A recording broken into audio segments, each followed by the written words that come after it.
क्या मैं पूछ सकता हूँ कि उनका जो सचिव वो मंत्री सिसोदिया ये गिरफ्तार हुआ था तब तो चुनाव नहीं था।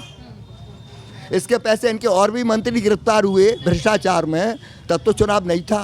अगर जनता के बीच में अगर जाना चाहिए तो ये ज़रूर जाना चाहिए कि भ्रष्टाचारी के खिलाफ मोदी का एक्शन अच्छा है। अगर मोदी कर रहे हैं तो भी एक्शन अच्छा है, अधिकारी कर रहे हैं तो भी अच्छा है। विपक्ष में कोई लीडर ही नहीं है, लिहाजा मोदी को आना ही है, पावरफुल से आना है। इससे पहले एक बड़ी पार्टी थी कांग्रेस, उस पीरियड में भारत का 45,000 किलो वर्ग मील ज़मीन चीन के कब्जा में चली गई। ऐसा है वो समाज उठा तो रहे हैं, वो भूल जाते हैं अपने समय को, वो अपने समय को भूल जाते हैं। जब ऐसा जिस तरह गुंडागर्दी होती थी, बदमाशी होती थी, गाड़ियाँ की गाड़ियाँ लुटती थी और पकड़े होती थी। आज अगर मुख्यमंत्री इतना सख्ती ना करता तो आज उत्तर प्रदेश तुम्हारा इतना बड़ा राज्य और ऐसा इतना मजबूती के संग ऐसा पूरे भारत के हिसाब को देखते हुए नंबर 1 पर कैसे आ गया। हाँ अंकल, क्या नाम है आपका? बसंत सिंह वर्मा। बसंत वर्मा। बसंत वर्मा जी, बताइए कि अरविंद केजरीवाल गिरफ्तार हो गए हैं शराब घोटाले में, क्या कहेंगे उसको लेकर? क्योंकि लोग कह रहे हैं कि ये तो बीजेपी ने जो है इस तरीके का आरोप लगाकर उनकी गिरफ्तारी करवा दी सीबीआई को। ऐसा है, इसके लिए मैं 2 विचार रखता हूँ। क्या मैं पूछ सकता हूँ कि उनका जो सचिव वो मंत्री सिसोदिया ये गिरफ्तार हुआ था तब तो चुनाव नहीं था। इसके पैसे इनके और भी मंत्री गिरफ्तार हुए भ्रष्टाचार में, तब तो चुनाव नहीं था। और अगर ये चुनाव है तो चुनाव के पीरियड में ये ऐसा जो मोदी तो गिरफ्तार करवा नहीं रहे हैं। गिरफ्तार तो ऐसा जो वो अधिकारी लोग कर रहे हैं जो भ्रष्टाचारी को खिलाफ एक्शन ले रहे हैं, तो लिहाजा वो गिरफ्तार कर रहे हैं। इससे उससे लेने से कोई मतलब नहीं। अगर जनता के बीच में अगर जाना चाहिए तो ये ज़रूर जाना चाहिए कि भ्रष्टाचारी के खिलाफ मोदी का एक्शन अच्छा है। अगर मोदी कर रहे हैं तो भी एक्शन अच्छा है, अधिकारी कर रहे हैं तो भी अच्छा है। लिहाजा सबक होना चाहिए कि ऐसा भारतीय जनता पार्टी सरकार आएगी तो भ्रष्टाचारी, लूट वाले, अपराधी जितने भी गलत हैं इनके लिए कोई स्थान नहीं है और ना रहेगा। और भारतीय जनता पार्टी ही सत्ता में आएगी आएगी आएगी। वो विपक्ष ने ही उनको मौका दे दिया। तो वर्मा जी को आपने सुना, साफ तौर पर उनका कहना है कि एक बार फिर बीजेपी की सरकार ही सत्ता में आ रही है। चुनाव है, कौन प्रधानमंत्री बन रहा है? एक तरफ मोदी जी हैं, दूसरी तरफ राहुल गांधी पूरे गठबंधन के साथ। ऐसा है, विपक्ष में कोई लीडर ही नहीं है, विपक्ष बिखरा हुआ है। और जो बोल भी रहे हैं हमारे जो वजूद वाले, वो उल्टी सूती बात करके भारतीय जनता पार्टी का ही लाभ, मोदी का ही लाभ कर रहे हैं। लिहाजा मोदी को आना ही है, पावरफुल से आना है और देश को बचाना भी है। देश को बचाना है, ये आप क्यों कह रहे हैं? देश को बचाना है, ये आप क्यों कह रहे हैं? हम इसलिए कह रहे हैं, इससे पहले एक बड़ी पार्टी थी कांग्रेस, उस पीरियड में भारत का 45,000 किलो वर्ग मील ज़मीन चीन के कब्जा में चली गई। कश्मीर भारत को ऐसा लिखित प्रमाण पत्र से हरि सिंह नलवा ने दे दिया था, लिखित में। और मोदी ने, नेहरू जी इस बात को नहीं माने और फिर पाकिस्तान ने हमला कर दिया, आधा कश्मीर उनके कब्जा में पहुंच गया। लिहाजा इस प्रकार से हमने आगे भी भविष्य देखा है कि कांग्रेस जो नीति जो थी उसने सक्रिय नीति नहीं बनाई। विदेश से जो हमारे संघर्ष हुए हैं, तो विदेश से जैसे आज हमारा हरिशंकर जी जो विदेश मंत्री हैं वो कर्रा जवाब दे रहे हैं, इस प्रकार से कांग्रेस को कोई जवाब देने वाला नहीं था, सुनने वाले थे लोग। मनमोहन सिंह चुप रहते थे, हैं? मनमोहन सिंह चुप रहते थे।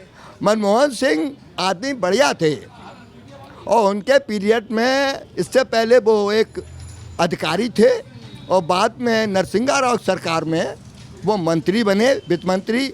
उनने बहुत अच्छा काम किया, भारत को डूबने से मतलब पैसे के हिसाब से उन्होंने भारत को उबार लिया, बहुत अच्छे थे।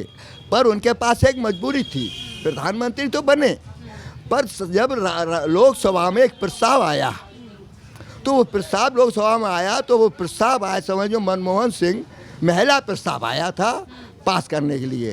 तो हमारे वो राहुल गांधी जी ने वो लोकसभा में बिल फाड़ दिया।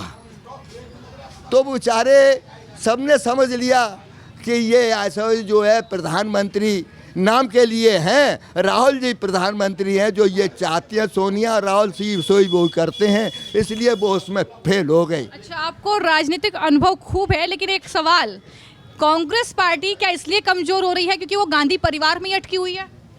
अगर गांधी परिवार से बाहर निकलेगी, दूसरे वरिष्ठ नेताओं को मौका देगी, तो क्या विपक्ष मजबूत हो सकता है, कांग्रेस मजबूत हो सकती है? ऐसा है, शुरुआत में ऐसा प्रतीत हुआ था कि ये सब पार्टियां एक हो रही हैं, तो ये महसूस हुआ था कि वास्तविक एक विपक्ष तैयार हो रहा है। पर ये अपने स्वार्थ बस, जैसे ममता बनर्जी आपकी बंगाल में, उसने देखा कि कांग्रेस का वोट बैलेंस है, अगर हमने कांग्रेस से हाथ मिला लिया तो हमारी वजूद कम हो जाएगा, इसलिए उसने हाथ कांग्रेस से नहीं मिलाया, खुद लड़ेगी अकेले। इधर कम्युनिस्ट पार्टी और कांग्रेस जो मिल करके चुनाव लड़ रही हैं, तो ऐसा जो है संगठन बिखर रहा। और उत्तर प्रदेश में भी समाजवादी और कांग्रेस पार्टी तो उत्तर प्रदेश में बता रहा हूँ, मैं खुद बता दूंगा आपको, उत्तर प्रदेश, बिहार, राजस्थान सब बता दूंगा। इसी प्रकार से उत्तर प्रदेश में उनने देखा कि ऐसा अगर हमारे विपक्ष से सबसे मिल करके हम चलते हैं तो ऐसा जो है इनका वजूद कम हो जाएगा, क्या नाम है, समाजवादी पार्टी का, और कांग्रेस जो है उसका ऐसा वजूद जो है वैसे ही कम हो गया है। 17 सीटें मिली हैं और ये लड़ रहे हैं, और छोटी मोटी सीटें जो थी ऐसा पार्टी थी वो बीजेपी में चले गई, जैसे राजभर चले गए, और भी लोग चले गए, हमारे इनके नीतीश कुमार, हाँ अजीत के बेटे चले गए, हाँ अजीत पवार, हाँ तो ये भी चले गए, तो जिस प्रकार से यहाँ भी कमज़ोर हो गई। अब तुम महाराष्ट्र को ले लो, तो महाराष्ट्र में तो बहुत तगड़ा खेल हो गया। पहला तो खेल महाराष्ट्र में ये हुआ, पहला खेल महाराष्ट्र में ये हुआ कि अजित पवार तो वे अपने चाचा को धोखा दे गए, हाँ। वे उप मुख्यमंत्री बन तो गए। ये क्या बीजेपी की स्ट्रेटजी थी, रणनीति थी? आप इसे रणनीति मानते हैं? विपक्ष ना ना ना ना ना, ये रणनीति नहीं है। अजित पवार की जगह शरद पवार अपनी बेटी को ले आए, अध्यक्ष बनाया, तो उनका वजूद खत्म हो गया, तो उन्हें मेरा वजूद चचा खत्म कर रहे हैं, तो लिहाजा मुझे लौट के रहना है, तो लौट करके वो में आ गई। चलिए, तो एक और महत्वपूर्ण सवाल, आप मैनपुरी से हैं ना, तो मैनपुरी में क्या चुनावी माहौल नजर आ रहा है? क्योंकि डिम्पल यादव वर्सेस अपर्णा यादव हो सकता है, अपर्णा यादव को टिकट अब मिल हम सकता बता है। रहा आपको, मैनपुरी की एक ऐसी परिस्थिति है कि यहाँ एक यादव माहौल है, दूसरा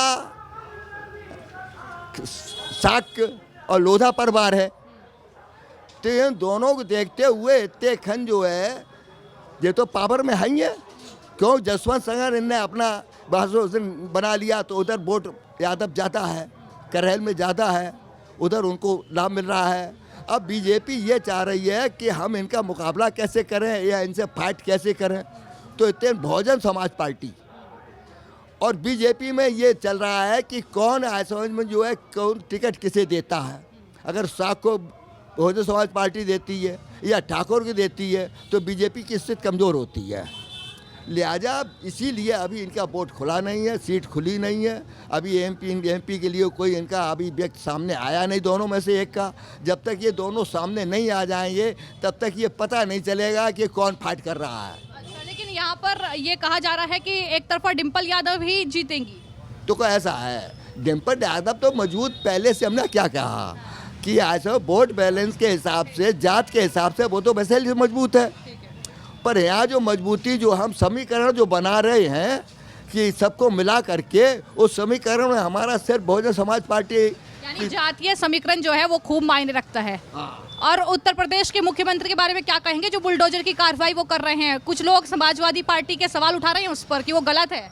क्या क्या फिर जो बुलडोजर की कार्रवाई यूपी के मुख्यमंत्री कर रहे हैं, जिस तरीके से अपराधियों पर एक्शन ले रहे हैं, तो समाजवादी पार्टी वाले उस पर सवाल उठा रहे हैं। ऐसा है, वो समाज उठा तो रहे हैं, वो भूल जाते हैं अपने समय को, वो अपने समय को भूल जाते हैं। जब ऐसा जिस तरह गुंडागर्दी होती थी, बदमाशी होती थी, गाड़ियाँ की गाड़ियाँ लुटती थीं और पकड़े होती थीं, आज अगर मुख्यमंत्री इतना सख्ती ना करता तो आज उत्तर प्रदेश तुम्हारा इतना बड़ा राज्य और ऐसा इतना मजबूती के संग ऐसा पूरे भारत के हिसाब को देखते हुए नंबर 1 पर कैसे आ गया।